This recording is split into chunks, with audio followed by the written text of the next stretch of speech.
Hi everyone and welcome to the Ellen Show. Today we're going to interview people who had big parts in the Battle of Vicksburg in the Civil War.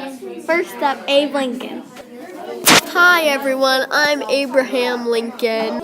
So Abe, when did you become president? I became president in 1860 for the Union. I wrote the Emancipation Proclamation. See, I have it. Oh.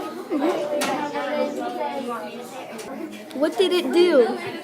It made freeing slaves a big part of the new war. So what happened in Vicksburg?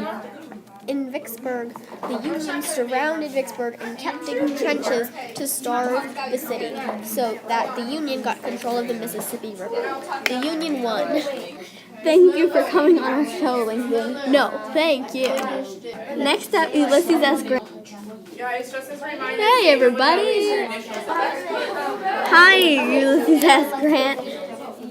Is it true that you never wanted to be a soldier? Yes, that is actually very true, but I went to West Point anyway.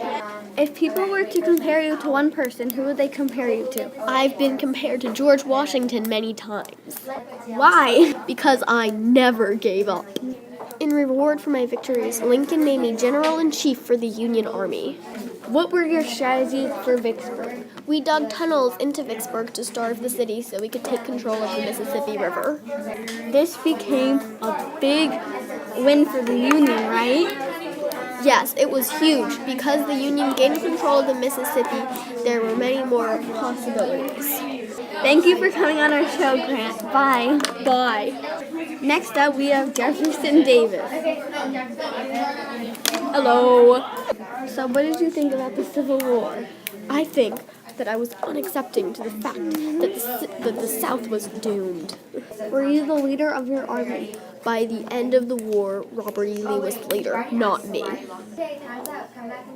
After the war ended, I spent 2 years in jail for my part in the war. That sounds awful. What role did you play in the Civil War? I was the president of the Confederate Army. Were you unhappy with the turnout of Vicksburg? Yes, I was very unhappy. I think it's unfair that the Union starved our citizens. Okay, thank you, Jefferson Davis. Bye. Now let's welcome Robert E. Lee to the stage.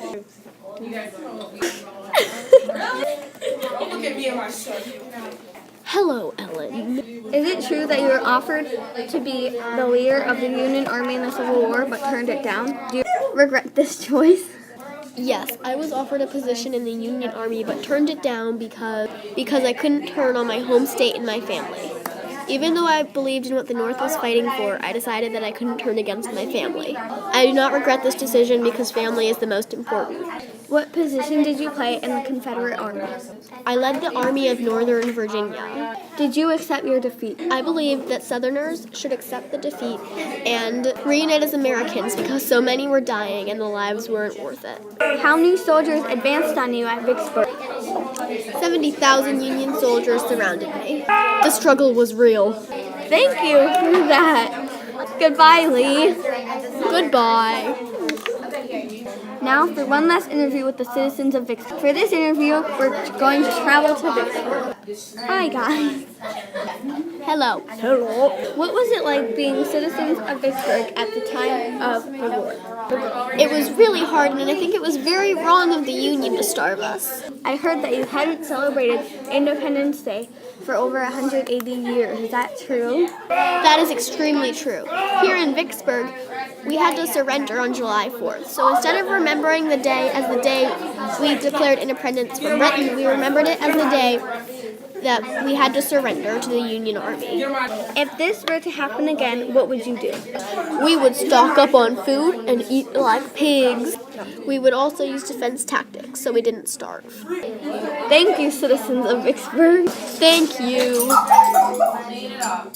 Now let's go back to the Ellen Show. Welcome back, guys. I hope you had as much fun as I did interviewing lots of people that had parts in the Battle of Vicksburg. Let's invite them all back for one last applause. Say bye, guys. Bye, bye, bye, bye. Thank you for watching this special episode of Ellen. See you guys next time.